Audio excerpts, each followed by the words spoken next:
Thank you. Sorry, everyone, for the delay. Can I just check with staff to make sure that we're live streaming?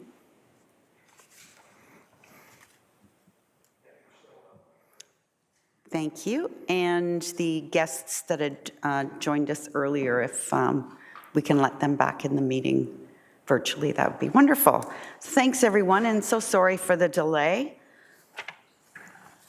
And so we'll call the meeting to order. So welcome to our special council planning public meeting. I would like to advise this meeting is being live streamed, finally, and audio and video recorded and shall form part of the record, which is retained according to the town's retention bylaw. And for more information on that bylaw, you can contact the clerk's office. So we'll start with our land acknowledgement. The town of Innisfil acknowledges that it is situated on treaty land that is steeped in rich Indigenous history. The town also acknowledges that this land is the traditional territories of the First Peoples of Turtle Island. It is shared between the Anishinaabe peoples of Beausoleil First Nation, Chippewas of Rama First Nation, and the Chippewas of Georgina Island First Nation, and we thank them for their generations of stewardship. This meeting place is still home to many Indigenous people, and as settlers, we are grateful to have the opportunity to work on this land. The town acknowledges the forced sacrifices that are the foundation of Canadian society today. We are dedicated to honoring Indigenous history and culture and committed to moving forward in the spirit of reconciliation and respect with all First Nation, Métis, and Inuit. We have two planning applications that are being brought forward this evening for information and for public consultation purposes only. There'll be no decisions made at this meeting this evening. Okay, move to. So we'll start now with a mover and a seconder, please, for the recommendation that the special agenda for November the 15th be approved as printed. Moved by Deputy Mayor Fowler, seconded by Councillor Constantine. All those in favor? I got them. That is carried. It's okay. I'll now ask, is there any disclosures of interest on either of these items this evening? Seeing none, we'll move forward with the first item. The first item concerns a proposed amendment to the town's comprehensive zoning bylaw number 80-13 and draft plan of subdivision for 7958 Yonge Street in the town of Innisfil. We'll start with a presentation from staff and then a presentation from the consultants on behalf of the applicant. Council may have a few questions or comments, and then we'll have an opportunity for public consultation. We'll hear from members of the public, first here in the council chambers, and then from those who have registered to speak virtually. All speakers will have 5 minutes to ask your questions or express your comments, and staff or the consultant will respond where possible. If they are not able to answer your question this evening, your question will be answered in the subsequent staff report that will come to council in the future. After everyone has had one opportunity to speak, then if you have want a further 5 minutes, you're welcome to come back up to the mic and have further time. After all members of the public have been provided comment, council will just receive for information this evening.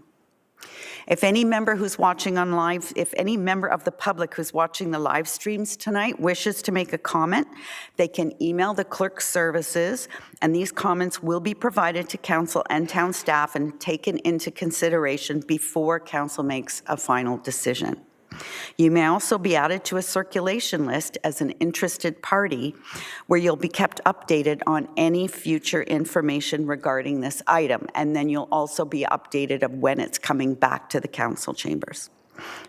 The email will be listed on the PowerPoint during the meeting and is also available on tonight's agenda that can be found on the town's website.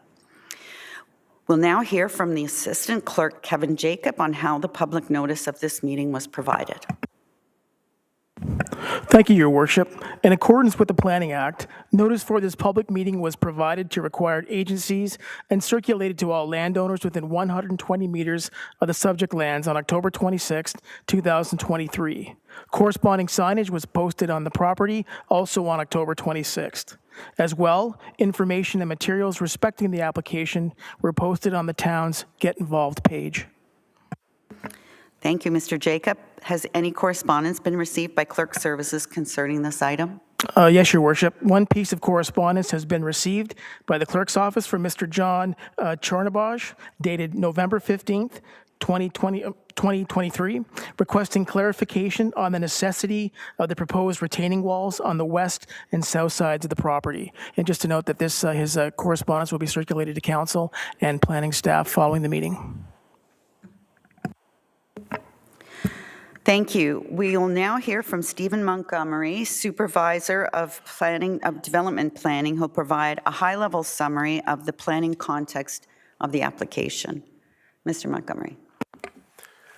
Thank you, Your Worship. Mayor, Deputy Mayor, members of Council, staff, and the public. The purpose of this public meeting is to consider a proposed draft plan of subdivision and zoning bylaw amendment application for the subject lands, which are known municipally as 7958 Yonge Street, located in the center of the settlement area of Stroud. Next slide, please. So the purpose of the applications is to permit a proposed subdivision, which would consist of 79 residential condominium units, which would specifically include 34 single detached homes, 27 conventional townhouse units, 18 back-to-back townhouse units, 2 commercial blocks fronting onto Yonge Street, and a stormwater management block. A zoning bylaw amendment is also proposed to rezone the subject lands from their current zoning, which is commercial village, open space, residential 2, exception 14, and residential townhouse, exception 19, to commercial village, open space, residential 2, exception 14, residential townhouse, exception 19, and residential townhouse with a new exception. Next slide. So the area shown on the slide with striped diagonal lines is the area proposed for the 79-unit residential condominium units, stormwater block, and commercial blocks. It's bounded by Yonge Street to the east, Victoria Street to the south, as well as institutional, commercial, and residential uses to the south, a residential subdivision to the west, and commercial and residential uses to the north. Next slide. So this is the town's official plan, Schedule B7 for Stroud, showing the subject lands, which are outlined in yellow again with diagonal lines. The subject lands are designated village residential, which is the yellow area, as well as downtown commercial area, which is the striped red area on Yonge Street. They also have a site-specific policy, which is shown in the bottom right-hand corner, 10.5.7, which was approved by Council in 2017 through previous official plan amendment application. And this site-specific exception allows block cluster townhouses, single attached homes on the property. They can be up to 3 stories and with a density of between 25 and 30 units per hectare. Next slide, please. And this is a proposed concept plan that the developer has submitted, and they will speak to this in more detail in their presentation. Basically, though, it is private condo roads which are proposed, as well as visitor parking, which is proposed in the southwest corner, 2 commercial blocks fronting onto Yonge, a stormwater management and snow storage block, a 6-meter walkway blocks, and townhouses, including back-to-back townhouses and conventional townhouses with rear yards, and single attached homes. Next slide. So staff are reviewing this application in terms of the provincial policy statement, the growth plan, county official plan, the town's local official plan, and the zoning bylaw, as well as the Lake Simcoe protection plan. Preliminary comments on these policy documents are found in attachment 5 to the staff report this evening, DSR 15323, which is the preliminary policy review. Next slide. So comments received from agencies so far include Canada Post, no objections, Bell Canada, and the Simcoe Muskoka Catholic District School Board with standard conditions, no objections, and also Hydro One stating no comments or concerns.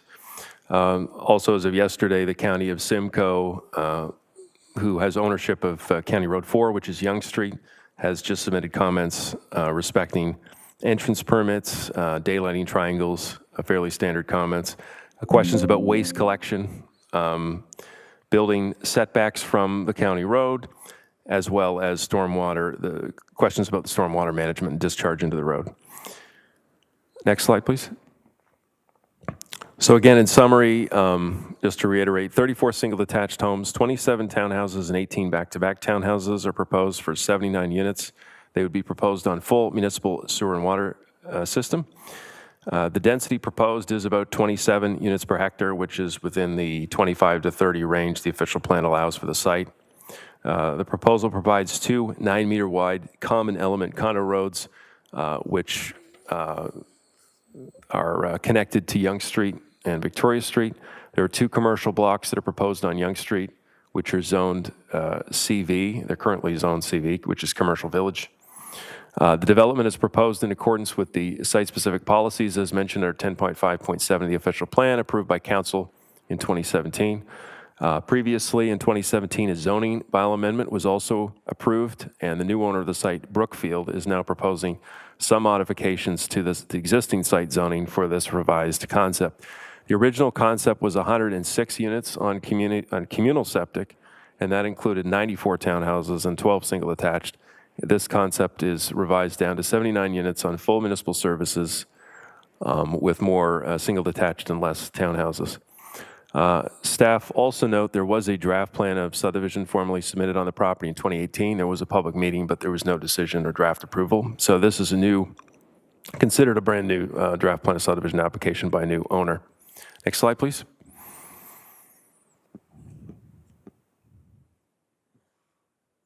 So again, the applicant will provide further details in their presentation. In terms of next steps, staff will review and consider all comments that have been received on this application and report back to council at a future council meeting, recommending whether this proposed subdivision and zoning amendment should be approved. Notice will be provided respecting when this report is returning to council for consideration. To all those who requested notification and/or submitted written correspondence for this public meeting, that also includes any correspondence on getinvolvedinnisfil.ca, the town's website. In terms of process, if the zoning bylaw amendment is approved by council at a future council meeting, once all the comments are considered, staff would be delegated to approve the draft plan of subdivision along with consolidated draft plan conditions. As well, there'd have to be site plan control application, a condo exemption application, a part lot control exemption process. These would be subsequently required for detailed design and layout and the further subdivision of the condominium block into its individual part lots for sale to the owners. Next slide, please. Is that the end of the, okay. There should have been a final slide. There it is. So Darren Ding is the planner on this file, and I'm the supervisor. His contact information is listed on this slide for any comments. And this contact information is also in the public notice that was circulated and on the signs on the property. Thank you. Thank you, Mr. Montgomery. We'll now hear from Catherine Pan, Senior Development Manager, Brookfield Properties, and Corey Chisholm, partner at MHBC Planning, Urban Design and Landscape, on behalf of the applicant, and provide further context to the application. Whenever you're ready.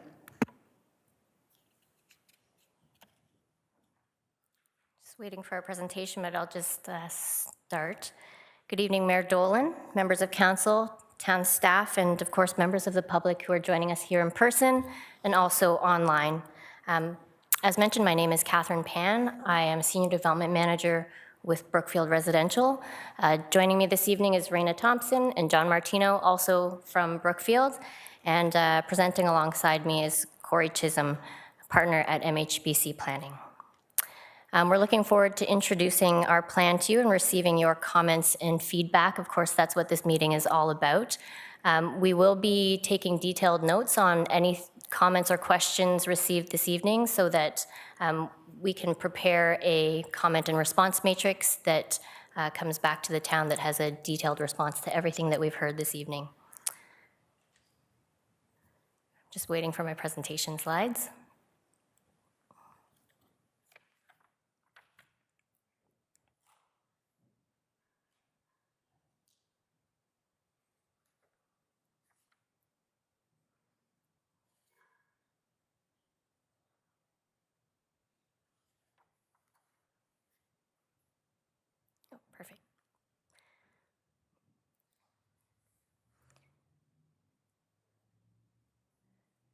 So I'm just going to start off by telling you a bit about Brookfield to give you a sense of who we are. Do I have control?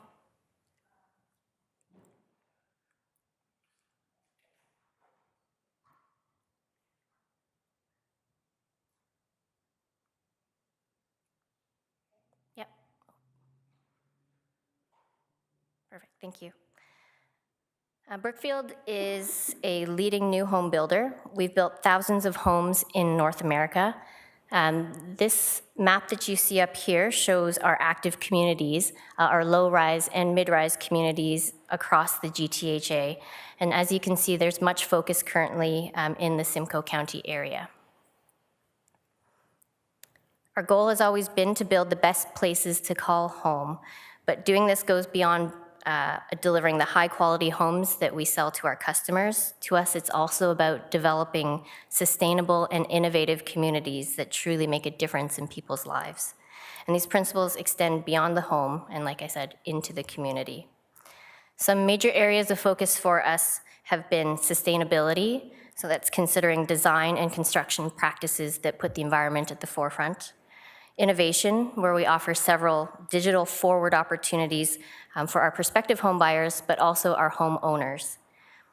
And importantly, our customer experience practices. We strive to constantly collect and adapt to customer feedback and provide the best experience possible.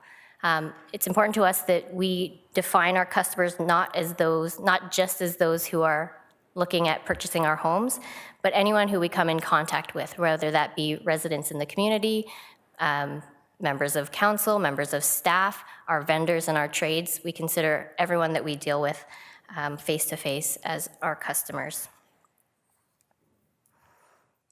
Our successes have truly shown in our home buyer satisfaction surveys. It's also been evidenced by our high levels of repeat sales and referrals at about 15%. Brookfield is truly recognized as an industry leader. I've listed up here some recent awards that we've won, and we're very proud of the reputation that we've built with our industry peers as well as our homeowners. We are very much looking forward to bringing forward our first community in Innisfil. We're familiar with this market with our recent and current communities in Bradford, Alliston, Tottenham, Baxter, and Midhurst, all in proximity to Innisfil, of course. And we certainly recognize Stroud as a special place, rich with shops, restaurants, schools, recreation opportunities, community event spaces, and some of the fluffiest pancakes you'll find in Simcoe County. We also recognize that Stroud is a complete community. It has everything that you need to work, play, and live. Our goal here is to enhance the existing community of Stroud while respecting its village designation and providing a much-needed mix of housing types to the community. So with that, I'm going to turn it over to Corey, who will walk you through some of the particulars of our application. Thanks, Catherine. And as mentioned, my name's Corey Chisholm. I'm a partner with MHBC Planning in Barrie and the planning consultant on behalf of Brookfield for the proposed development. I'd like to thank members of council, the public, and staff for attending this evening.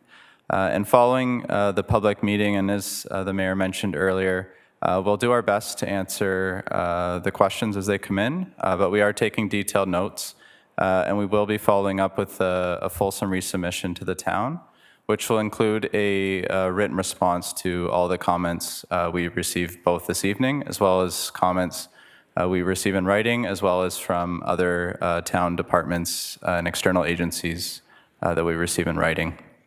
I'll try not to be too repetitive to some of the details that Mr. Montgomery went over earlier. The slide here is just an aerial of the subject site. I'll skip over this slide as Mr. Montgomery had previously gone over the current official plan designation and policies. The slide here shows the existing site-specific zoning that's approved on the subject lands. This is associated with the previous development concept that was mentioned that came forward back in 2017.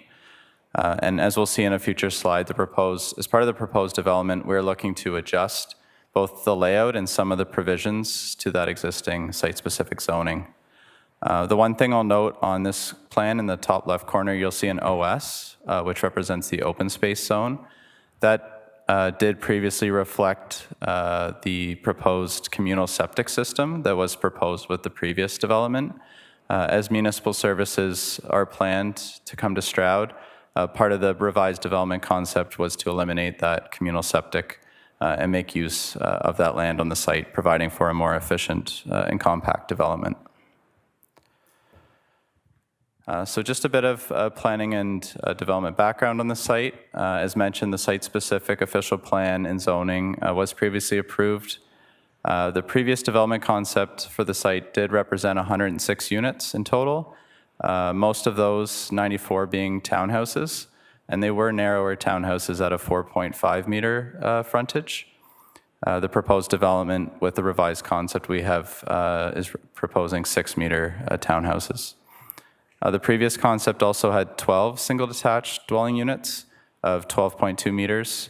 We're keeping that size of single detached dwellings, but we have increased that proportion up to 34.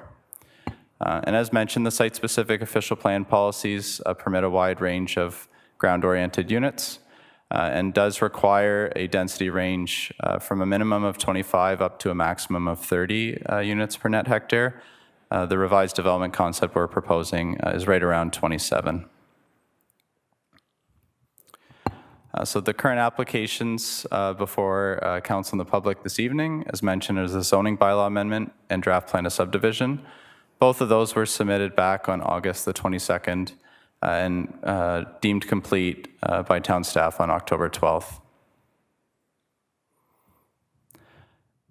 This slide shows the proposed development concept, and we have added some colors to it just to help with explaining the different lot types and layout of the site.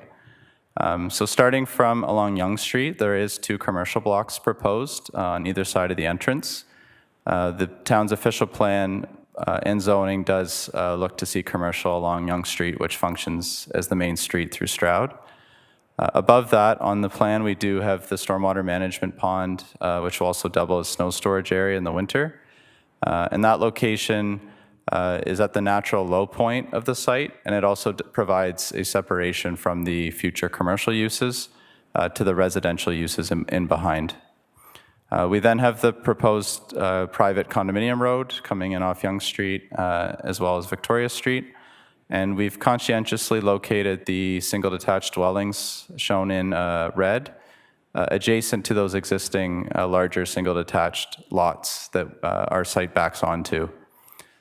We did that in order to provide a transition in density from that existing lower density and behind to some of the higher density uses proposed, being the 6 meter townhouses shown in blue and the back-to-back townhouses shown in yellow. And just for any members here that aren't familiar with back-to-back townhouses, as they are a newer built form that we're starting to see in Simcoe County, they look like a traditional townhouse from the front, but they don't have a rear yard, so they are right up backed onto one another. So what that does is provide a smaller unit, is more compact, and does come in at a lower price point than a traditional townhouse with a rear yard would. This slide is the actual proposed draft plan of subdivision. It's quite a bit simplified from the previous drawing that was on screen. And this is in regards to how developments that go by way of draft plan of condominium proceed. So the large block there, block 1, is all of the lands that would be part of the condominium. So through this stage, we're just setting that block of what would be condominium, separating it from the 2 commercial blocks. And then through some of those future applications that Mr. Montgomery mentioned, we would actually set that road and the parcel fabric. So there is a proposed zoning bylaw amendment associated with the revised concept. The map on the right shows how the site-specific zones are proposed to be adjusted from what is currently proposed on the site. and the R2 is associated with the single detached dwellings wrapping around the perimeter of the site. Then we do have an RT, which is the townhouse zone, and a new zone proposed to represent the back-to-back townhouses. The town zoning bylaw currently doesn't have any provisions for back-to-back townhouses. So that is, we had to include a number of new site-specific provisions to facilitate that type of use. In the table on the left column, we have the proposed zone provisions for the single detached dwellings. Those are proposed to remain the same, other than the maximum building height, which is proposed to be increased from 9 meters to 11 meters, in line with the existing permission for the townhouses and what we commonly see for single detached dwellings in other municipalities. The column on the right-hand side where you see the most bold, that's where we need to request additional site-specific provisions to facilitate those back-to-back townhouse units. So for example, you have a 0-meter rear yard setback because there is no rear yard. Similarly, the maximum lot coverage is quite a bit higher because there is only a yard in the front. In the middle, we have the provisions for the proposed townhouses. And similarly, there are some adjustments proposed from what's approved today, just to reflect the updated building concepts proposed by Brookfield and to provide a bit more flexibility. Earlier in the process, at the very start, Brookfield and the project team was required to go through formal pre-consultation with town staff as well as staff from other agencies. They set out a list of requirements of reports and studies that we need to include in order to form that complete application that was filed earlier this year.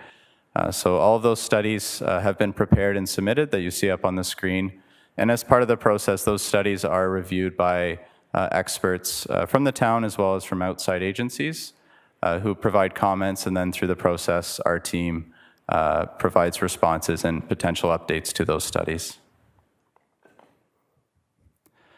As Mr. Montgomery mentioned, should the zoning bylaw amendment and draft plan of subdivision be successful, there are still a number of applications we will be back before the town to process, including the site plan control for both the residential as well as a separate site plan control for the commercial blocks.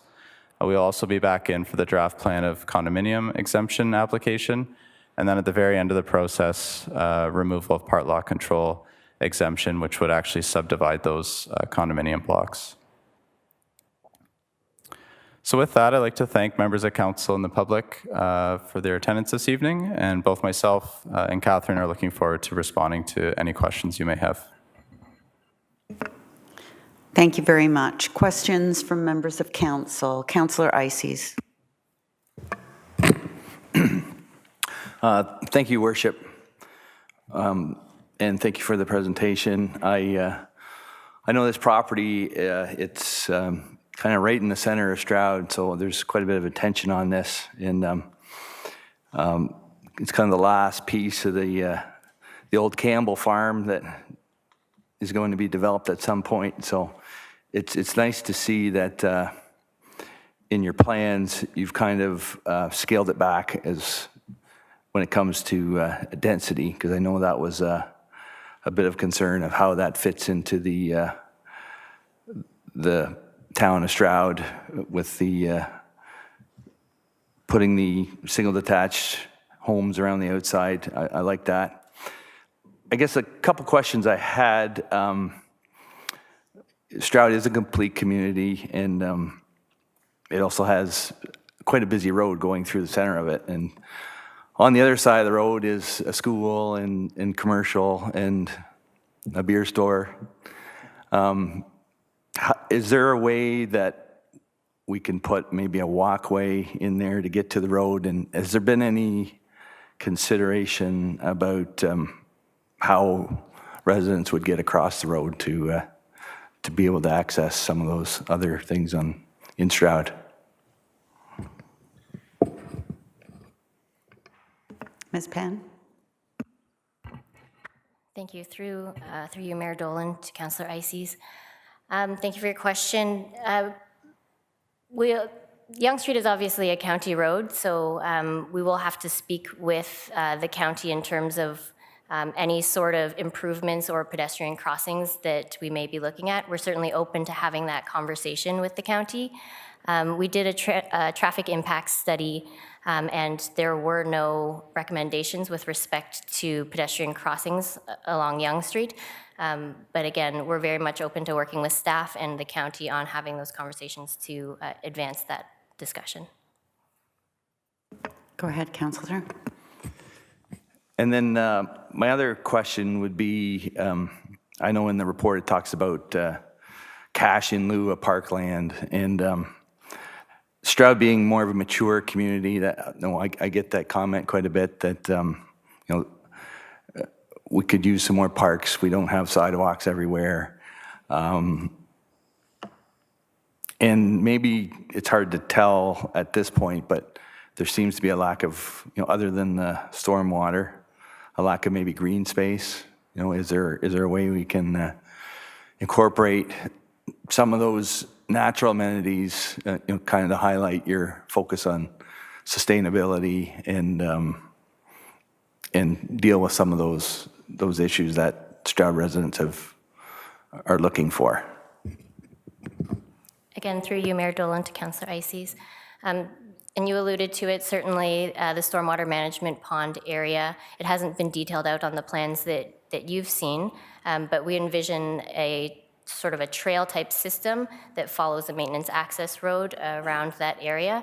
And that could also be dotted with things like benches or other sort of amenities that would serve the public.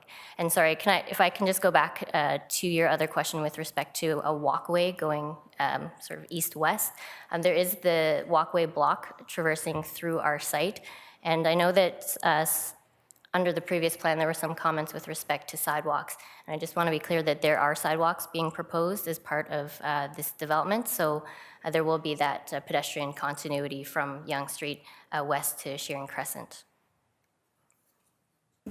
Anything else, Councillor? No, I'm good, thanks. Thank you. Other comments or questions? Councillor Zanella.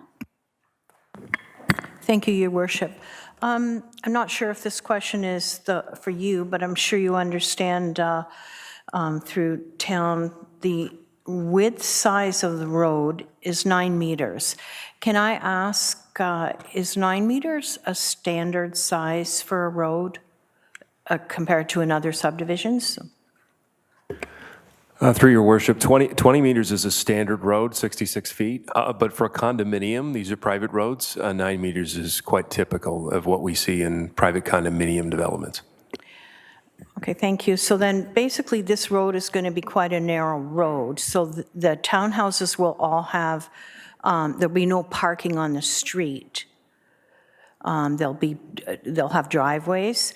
My concern is, how do heavy vehicles get down the street, like school buses? If it's condos, they're going to have their own garbage collection and snow plowing, because those vehicles are pretty big. I'm not sure how they would fit on a 9-meter road. Who wants to take that one? Ms. Pant, go ahead. Through you, Mayor Dolan, to Councillor Zanella. Like I mentioned, we did a traffic impact study, and part of that traffic impact study was looking at the ability for garbage collection vehicles. We had consultation with the County of Simcoe with respect to the particular garbage vehicles that would be coming through this area. They've shown that that all works. All the turning radiuses, radii, work for the garbage vehicles. And through our civil engineering consultant, we also looked at emergency vehicle access and their ability to fit through the roads as well. And that the roads are all designed to allow for emergency vehicle access. And perhaps staff can confirm this, but it's my assumption that as we go through site plan application, our application will be circulated through the fire department and emergency services as well for their comment. I'm seeing nods, so that's yes. Deputy Mayor Fowler. Thank you, Worship. On page 4 of the report, there's something that immediately comes to mind when I read it. It says, currently the Village of Stroud does not have the municipal wastewater servicing, and existing municipal well-based water system does not have the capacity to service the proposed development. Municipal water and wastewater servicing solutions for Stroud are being explored as part of the 2023 Innisfil Master Servicing Plan update. The development is proposing to utilize a sewer and water servicing extension provided from Alcona via Yonge Street per the functional servicing report. We haven't heard anything from the county or the town regarding the expansion of the water. If this is approved, it's nice that we can build the homes and everything else in the condominium homes, but if you can't service them, they're not applicable. So how would we move forward with this in a time-wise fashion? Like if we approve it tonight, is the water servicing plan, water servicing and this water sewer servicing being explored currently with the county? Or is it in-house and being proposed to the county? Thank you, Deputy Mayor. So first of all, water and wastewater services are the responsibility of In-Services, and they are currently doing a master servicing plan at this time. And I forget what your other question was. My apologies. Oh, and yeah, so the county is responsible for the road. In-Services is responsible for water and wastewater servicing, and nobody's approving anything tonight. We're receiving all this for information. There's no approvals happening tonight. No decisions are being made. Councillor Waters, did I see your hand? Thank you very much for the presentation. Not often do we get our presenters and planners talk a little bit about their company that they work for, but I understand because it's the first development in Innisfil. So my question is, from your first or second slide, what are some of the sustainable and innovative aspects of this community? Ms. Pan? Again, through you, Mayor Dolan, to Councillor Waters. Thank you for your question. I anticipated it from you. So firstly, let's talk about LIDs. Our functional servicing report outlined a number of potential LIDs, and I say they're potential because we haven't gone through detailed engineering design. So when we go through that process, we will be looking at the feasibility of these, but just to list for you some of the potential LIDs, roof downspout disconnection, extra depth topsoil, rear yard infiltration trenches, and infiltration chambers and galleries. In terms of general sustainability features that we're proposing or that we typically implement in our communities, of course the LID features, our houses that we build perform 15 to 20% better than standard OBC requirements in terms of their energy efficiency. Just by normal practice, we use a third-party energy conservation reviewer to confirm that. Offering optional rough-ins for electric vehicles. Our thermal insulation is always above OBC requirements. As a standard, we use low VOC paints in our homes. I talked about the innovation component of Brookfield. We employ many energy-saving technologies just as standard practice through our homes, including smart thermostats, smart light switches, HVAC performance monitoring, and leak sensors. These are just a few that I was able to pull, but Councillor Waters, if you'd like the extensive list, I'm happy to provide that to you at some point. Thank you. Just before you start, Councillor Waters, I'll just say that LID is low impact development and OBC is the Ontario Building Code. Go ahead, Councillor Waters. Thank you for that clarification. Thanks very much. I appreciate you taking the time to do that, and I'm dissatisfied that I'm predictable. Other questions or comments from members of council? I have a couple. So first, the County Road 4, which we've already talked a little bit about. So they're starting in Bradford, but they're 4-laning as they're coming north, that road. And I'm wondering if this plan accounts for whatever widening the county would need when it eventually gets as far as Stroud.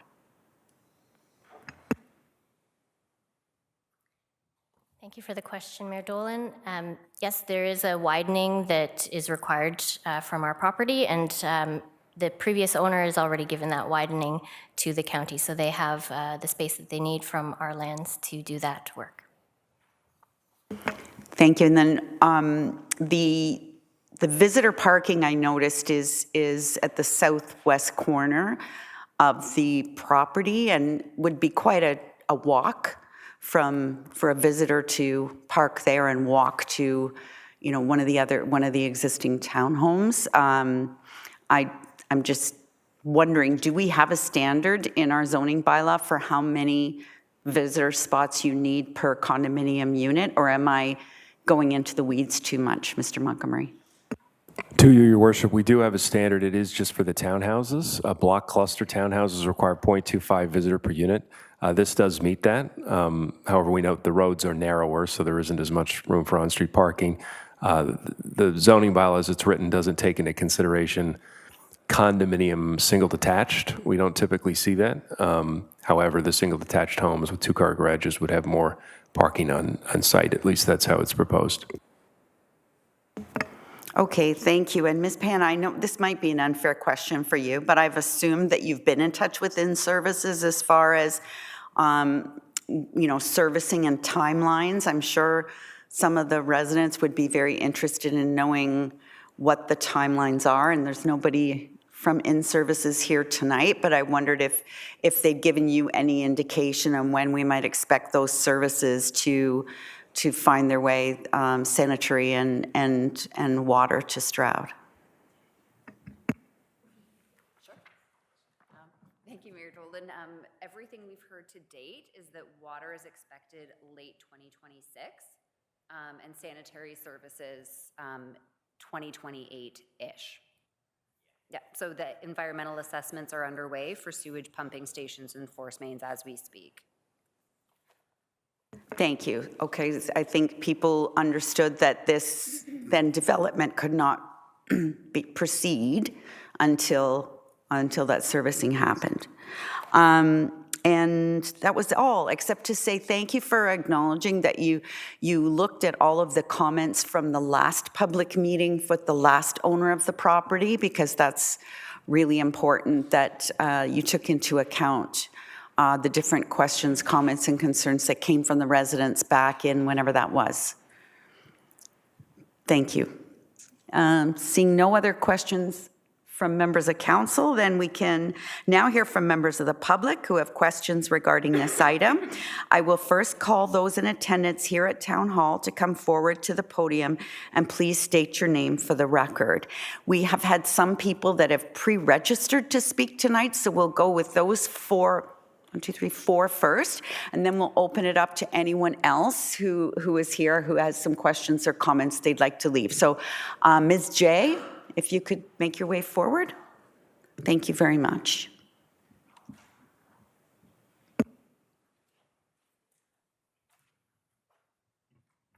Thank you, Mayor Dolan. My name is Joan Jay, and I am a session member at Stroud Presbyterian Church. And I would just like to read our letter in response to the proposal by the new developer. This was a letter dated November the 9th, sent to the Town of Innisfil Planning and Development Services. Reference the public meeting this evening regarding the draft plan of subdivision and zoning bylaw amendment relating to the property at 7958 Yonge Street. Your Worship and members of council, with respect to the above application to make amendment to the town plan as listed above, we have concerns regarding the following. Sewage concerns. We did this actually knowing that the church itself is on a sewage system, so we knew that there was no sewer system in the area, so this was our question. Sewage concerns. How can the proposed number of townhomes be on a septic system with minimal sizes? And future access for the maintenance and services as septic beds would not be possible. Second, no buffer for density transition. All lots in the proposed plan are much smaller than adjacent existing development. Number 3, property values. Immediate devaluation of adjacent estate properties. 4th, school concerns. Accommodation for potential students at nearby existing public school, which is already at capacity. And lastly, highway issues. Pedestrian safety concerns and traffic congestion on Simcoe County Road 4, Yonge Street, and in the whole community. Public parking is currently stretched beyond capacity. Additional residential housing will further aggravate this problem. There are also significant snow clearance issues. This letter was submitted on behalf of the session of Stroud Presbyterian Church, and the copy submitted to the town was signed by our clerk, Peter Walton. Thank you for listening to my presentation. Thank you, Ms. Jay. Can I ask the clerk's office if they have a copy of that letter? Okay, thank you. Next is Jackie Patton.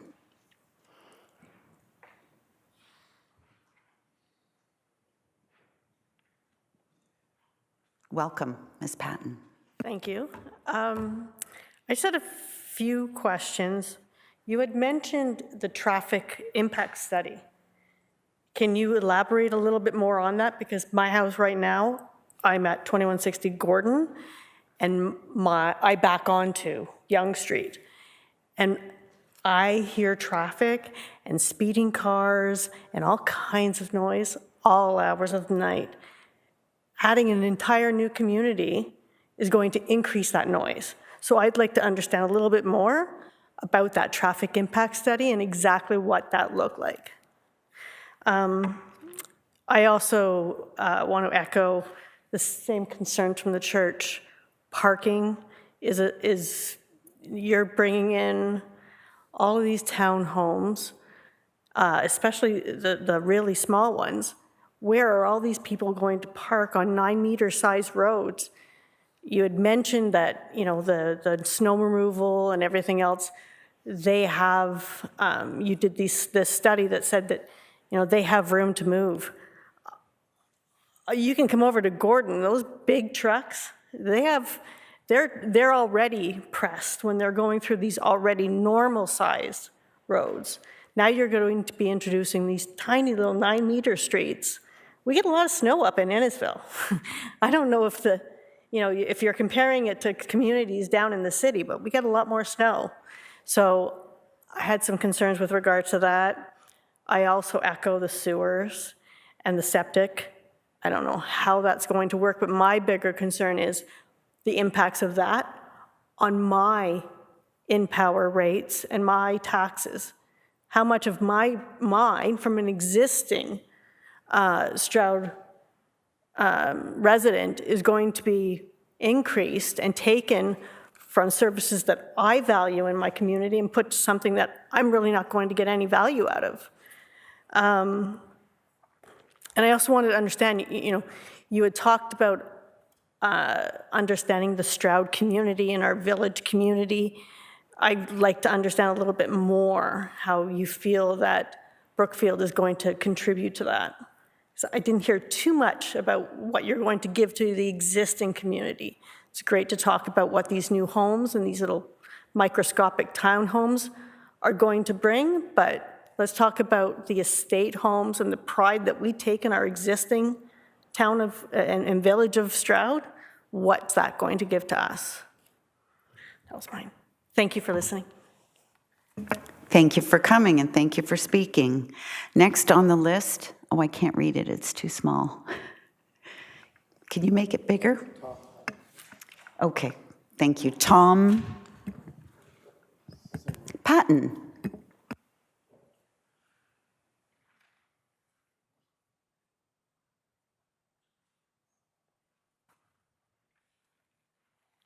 Thanks for having us. A few of these questions have been answered and items brought up, but I do echo the sentiments that with the number of houses coming into that small area, what does that do for the property values in that area and for the rest of Stroud? They're not going up. The increased traffic in a small area,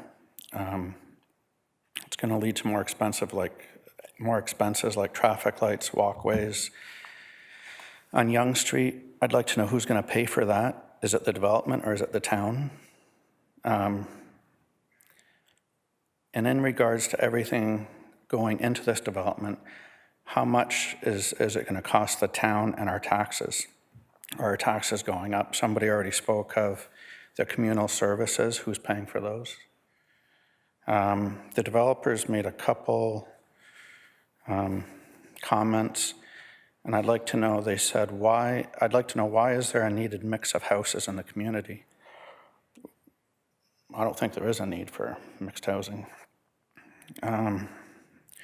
Why is back-to-back townhouses, which are lower priced, good for our town? I don't think there is a reason for that. And I'd like to know if the development, if you believe this benefits our town in any way. If you can name one, I'd like to hear it. And I still don't know why in that small area you want to have that many homes. I think I'm done. Thank you. Thank you very much. Can I just ask a question? Is the traffic impact study on the Get Involved Innisfil page? It is? Okay, so Ms. Patton, I just want to let you know you can read it online, the traffic impact study. Next, we have Denise Thompson.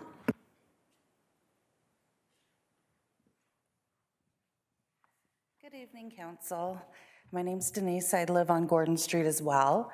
And I have a couple of concerns. I noticed that we had a number of no problems with Hydro, Simcoe County Catholic District School Board. But again, I had concerns about Sunnybray.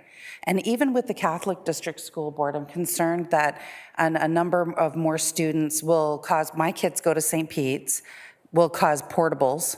I have hate on for portables in the schools. My kids were at Holy Cross and shuttled through portables in the snow and kind of drove me nuts. So I had a concern about that, about the public school and their capacity. And they're also on septic, and the school I know has been getting a lot of renovation. I was at the last council meeting for the previous development, and I work for Bell, and I've seen the site plan. I know about the McKay overpass, and I've seen that we service it with it's going to be serviced with fiber optics, which we've now pulled back on due to the, have the CRTC, the latest ruling. So my concern is I go into a lot of areas where we have these small streets, and they'll put pedestals, and people pile snow on it, because there's nowhere for our furniture, the lawn furniture in these small subdivisions, and the snow. And there's just, you can't park, you can't move. The kids end up using it as a big toboggan hill right down into the tiny road. So I'm concerned again about snow. I'm concerned about parking. People buy a house, and I remember being in this council chamber once and someone couldn't fit their brand new F-150 in their driveway because they took possession of the house, found their truck wouldn't fit in the driveway. So I think that's also something we need to know, what the size of the driveways are and are they disclosed to the future homeowners. I back onto the skate park at the Stroud Community Center. So these kids are going to be playing in my backyard. I don't think we really need a whole bunch of what I'm hearing is cluster, density, stacked, and it just seems so out of character for a little strip in our big, spacious estate community. I moved from Alcona because I was concerned that there were so many cars parked on my street. I lived on Andrade, and I was concerned my kids were gonna run out from between the cars, so I moved to Stroud for space. I moved there so my kids could go walk in the woods, and my daughter does walk through here and behind Dr. Hatch's veterinary clinic on Yonge. And a lot of the dogs walk back there because you're at the vet, they all have to pee over each other. So, there's going to be, it is going to affect us all. And, I think even though we're on the other side of Yonge, again, the noise, the kids are going to be playing in our backyard. But I'm hearing these words, this density stacked, and it just seems so out of character. It has to come, we know that. And people need affordable housing. We get that. But I just don't know that it really fits Stroud, and we have so much space. I understand that they bought a little strip of land, and great, they want to build on it and make their money. and they can say environmental, but I'm sorry, and I don't believe in big bad developers. We need homes. And we need, you know, I want my kids to be able to afford to live in Stroud because we know the houses cost a lot. But it just seems out of character and a little too dense cluster stacked. And I thank God I don't live behind there because people are going to be now looking over the fence into my backyard. And yeah, it just seems a little kind of, I just wanted to express my concerns about that. And the words that I'm hearing just don't really fit with our community. And it just seems like even in Alcona, that seems even small for somewhere in Alcona. We wouldn't have those tiny little roads. Alcona, we have townhouses and really nice ones. They're just not, you know, dense cluster stack back to back. That's all I wanted to say. Thank you. Thank you very much. Mr. Montgomery, can you tell us what the zoning bylaw says about the size of a driveway in the townhome, or can we have that in the report that comes back? Certainly, we can put it in the report. The zoning bylaw doesn't necessarily regulate, some of the engineering standards do regulate the driveway widths and things like that, and the zoning does regulate the amount of landscaped open space in the front yard, and we can certainly report back on that. Thank you so much for that. So that's everyone that signed up ahead of time to speak, but certainly we have one person who wanted to speak virtually. Shall we do them next? And then we'll go to anyone else who wants to speak. And so we have Adriana Gennaro online. Please feel free to turn your camera on, and you have approximately 5 minutes, and if you have more to say after that, we'll come back to you after everyone's had an opportunity. Evening, everyone. For the most part, everybody's kind of touched base on it, but my biggest concern is just the density of it. I've moved here to Stroud maybe about 3 years ago, and yeah, I just feel like it's a little compact for the whole township in the area. But I don't want to repeat like everybody else, but thank you for the time. Thank you so much. Okay, now we'll go to people who haven't signed up. Please come forward and state your name for the record, and thank you for being here. And I live on Sharing, and I've been there for about 32 years now. I will put all my comments in writing back to the email address that was up on the screen beforehand, because I have many. But the one I'd like to reiterate is the parking issue. There is a walkway from this proposed development through onto Sharing, which is right now is used by all the kids on the street to go to Sunnybray School. They go up through there, across the field and over. Right or wrong, that's another story.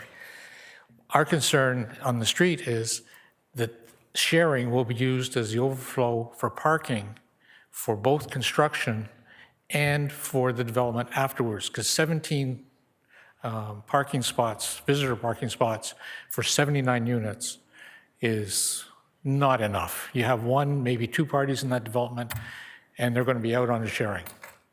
And particularly with the construction time and construction vehicles, you get two large trucks parked on either side of the road, kids going down through there because there's only sidewalks on one side, not on both sides on Sharing. The neighbors do have a concern about that, very much so. And like I say, I will follow up with all the other questions by email. Thank you. Thank you very much. Please come forward. Anyone? Thank you.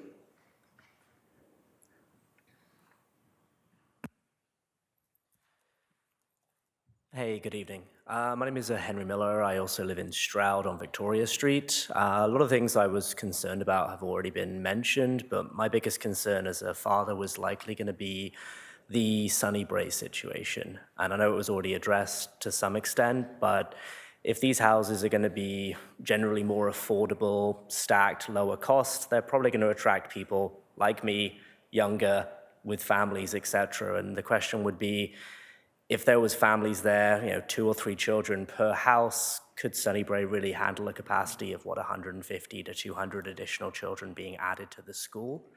I'm all for development. I think, we've got plenty of development happening in this province, but it's definitely a big concern for me is the Sunnybray capacity. So I just wanted to share that. Thank you. Thank you. I'm sorry, I didn't catch your name. It's Henry Miller. Henry Miller. Oh, I'm sorry, Mr. Miller. And I believe we are expecting comments from the school board, but we haven't received them yet. Is that right, Mr. Montgomery? That's correct. And when we do get them, they'll be put up on the website? We can certainly include them in our comments, the recommendation report. Okay, thank you for that. Next, please come forward.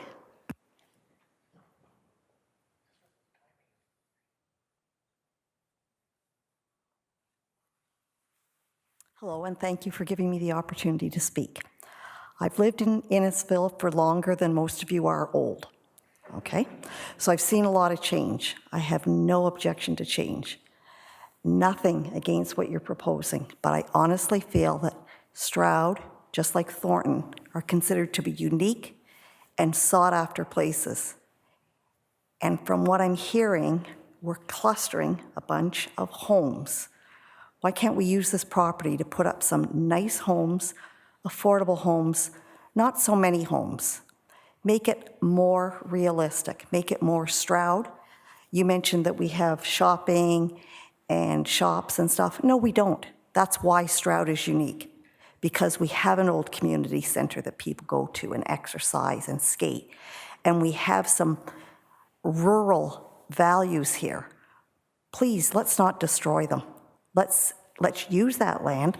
I live right beside the fire hall, okay, on 10th line we call it. The property is highly desirable. It's a nice area. Please take this respectfully, but let's not start downgrading it like they've done in so many places where they've crammed in so many low-value townhouses. I understand we need homes. I understand that very clearly.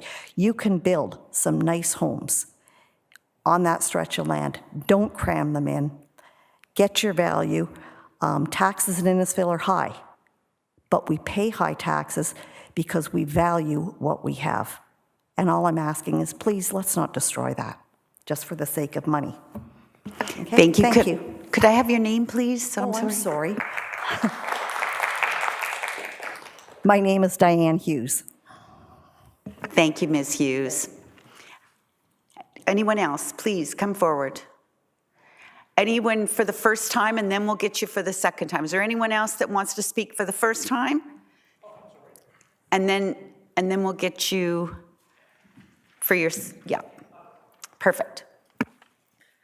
My name is Laura Lee Baker, and I live right adjacent to the property, right where you come out on Victoria Street. Our home is right there. I've lived there for 33 years, and I feel the same as Diane.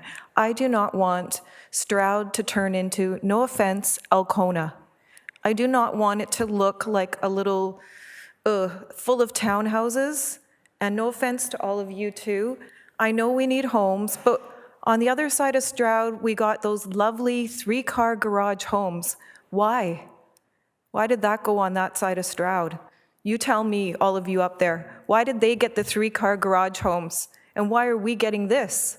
Why us on this side of the town? What's the reasoning? Seriously, you are going to take us down. And Stroud does have a good reputation. We are a nice community and people want to be there. And honestly, if this comes in our neighborhood and takes us down, I'm taking myself out of there. I don't want to be there if this is what it's going to turn into. People want to be there and we don't want it to turn into that. We don't have to have thousands of people living next to us. Right now, you know how quiet it is in my backyard? It's quiet. Their noise study, I'm sorry, but that's complete. I can't even say the word. That's a lie. It is so quiet right now. The noise is going to go through the roof. Through the roof. I'm not sure where they got their study. It doesn't make any sense. It's quiet. It's a beautiful, quiet town. It won't be quiet anymore. Not with that many people behind us. Someone needs to come and stand in my backyard after this meeting and see how quiet it is. But thank you so much. Thank you, Ms. Baker. Anyone else that would like to speak this evening here in Town Hall?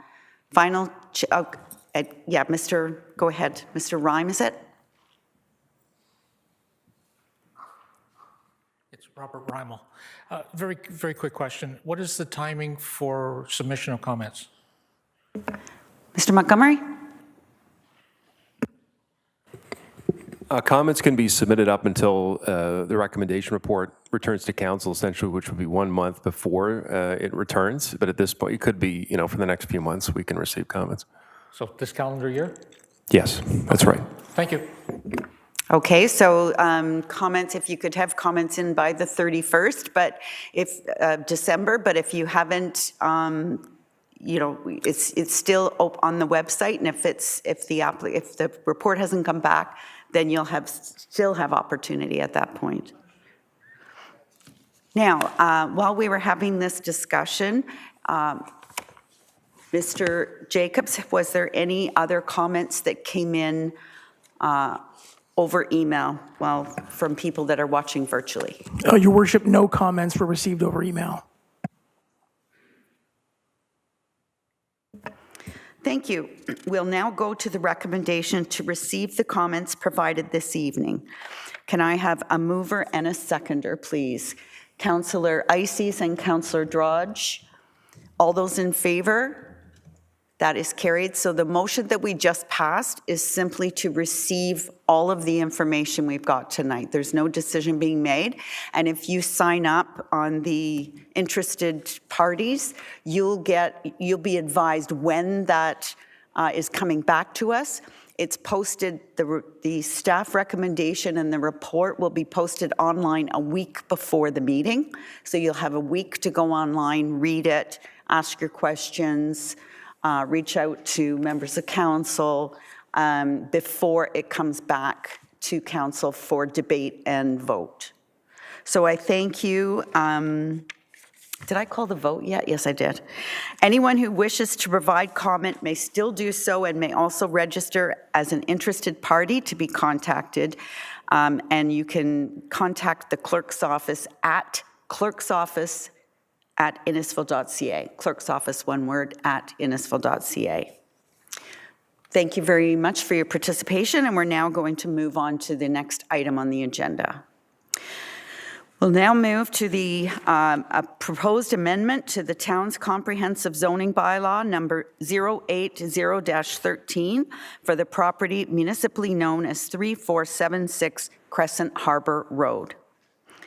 We'll start with presentations from staff and consultant on behalf of the applicant regarding the proposed application. Council may have a few questions or comments, and then we'll have an opportunity for public consultation where we'll hear from members of the public. And it's the same routine. Everybody will have 5 minutes to express your concerns, and then once everyone's had an opportunity, people can come up for a second time. Should any member of the public watching the live stream wish to make a comment, they can email Clerk's Services, and these comments will be provided to council and town staff and taken into consideration before council makes a final decision. You may also be added to the circulation list as an interested party, where you will be kept updated on future information regarding the item. The email will be listed on the PowerPoint during the meeting and is also available on tonight's agenda that can be found on the town's website.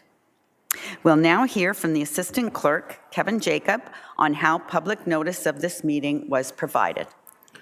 Thank you, Your Worship. In accordance with the Planning Act, notice for this public meeting was mailed to all landowners within 120 meters of the subject lands on October 24th, 2023, and circulated to required agencies on October 25th, 2023.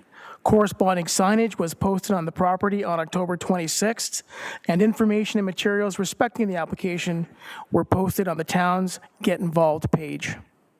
Thank you, Mr. Jacob. Has any correspondence been received by Clerk's Services concerning this item? Your Worship, no pieces of correspondence were received concerning this application. And as with the first item, Your Worship, members of the public may provide comment or register their interest regarding this item during this meeting or up until council makes a decision by contacting the clerk's office. Thank you. We'll now hear from Kirsten Morris, Senior Planner, who will provide a high-level summary of the application. Thank you. Good evening, Mayor, Deputy Mayor, members of council, staff, and members of the public. The purpose of this public meeting is to consider a proposed zoning bylaw amendment for 3476 Crescent Harbor Road. Next slide, please. The purpose of the application is to rezone the subject lands to a residential 1 exception zone to permit construction of a 116.3 square meter detached garage with a height of 5.75 meters on the subject lands before the principal dwelling is constructed. The amendment would also enlarge the environmental protection zone on the property towards the wetland boundary as identified through an environmental impact study that was submitted in support of the application and direction from the Lake Simcoe Region Conservation Authority. The proposed garage is associated with the applicant's main dwelling located across the road on the shoreline at 3477 Crescent Harbor Road. Next slide, please. So the subject lands are shown on this slide here. They're approximately 1.25 hectares in area with about 72 meters of frontage on Crescent Harbor Road, which is a private road, and they are currently vacant. A large portion of the property is wooded, and there's an unevaluated wetland identified on the subject lands. The majority of the property is regulated by the LSRCA, or Lake Simcoe Region Conservation Authority.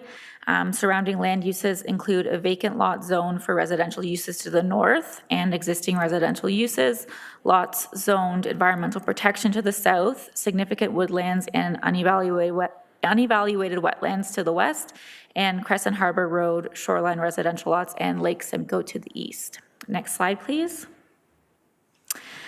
So the application was supported by the following submission materials, including a zoning amendment application, a site plan, preliminary floor plan and elevation of the proposed garage, a scoped environmental impact study, a lot survey, and a lot grading and drainage plan. Next slide, please. So here is an image of the conceptual site plan. The applicant will also be sharing a presentation and we'll go into more detail. But this just shows the siting of the proposed garage as well as the limits of the wetland that were staked out by the LSRCA. Next slide, please. And here are the sample floor plan and elevations that were provided with the application. The bottom image is the front elevation, so that's the proposed elevation that would be facing the street. And then the image on top with the garage door would be facing the side lot line to the north. Next slide, please. So staff have done a preliminary review of the relevant planning policy framework, which is included as attachment 5 to staff report DSR-154-23. The relevant policies included in that review are the provincial policy statement, the growth plan, the Lake Simcoe protection plan, the County of Simcoe official plan, Innisfil's official plan, and the town's comprehensive zoning bylaw 080-30 or -13. Next slide, please.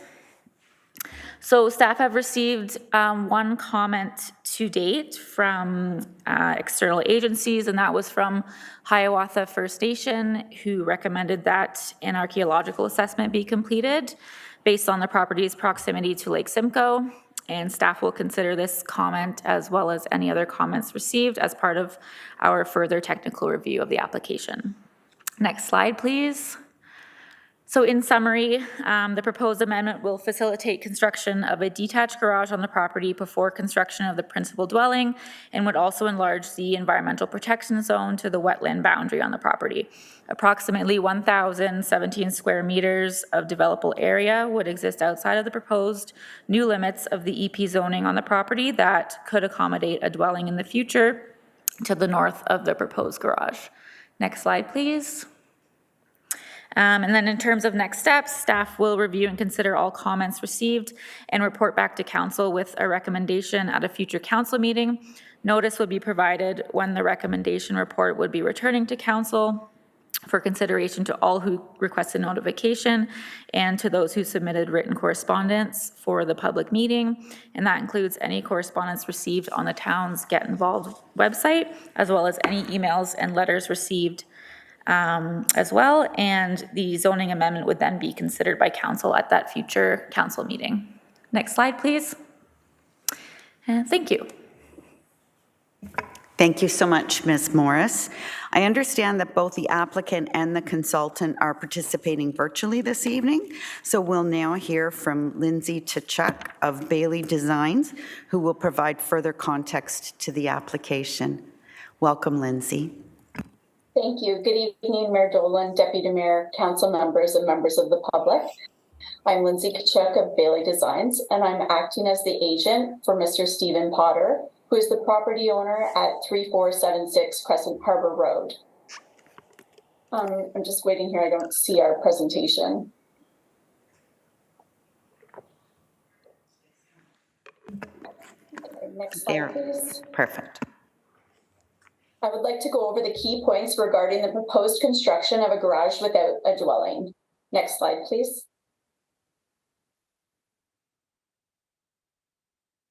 Our client seeks to enhance their property by introducing a garage designed for a hobby woodworking and storage without the construction of an immediate dwelling. The property is currently zoned R1 NEP. We are seeking to zone as a site-specific residential one exception with a maximum height of 5.75 meters for the proposed garage. Next slide, please.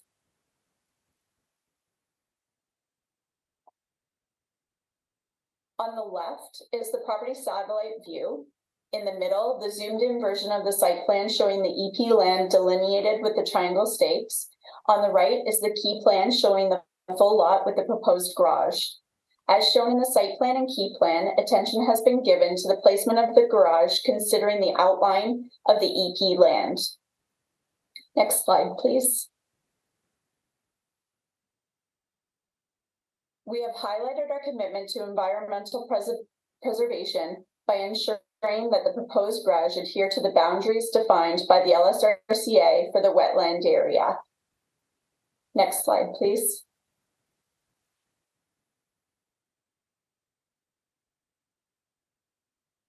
The garage is designed to seamlessly blend into the residential area, resembling a small house through careful setbacks and an appealing design. Next slide, please.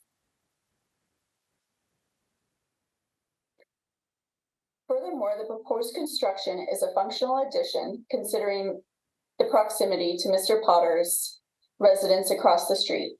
Our goal is to enhance the property's utility while upholding the visual appeal and feel of the neighborhood.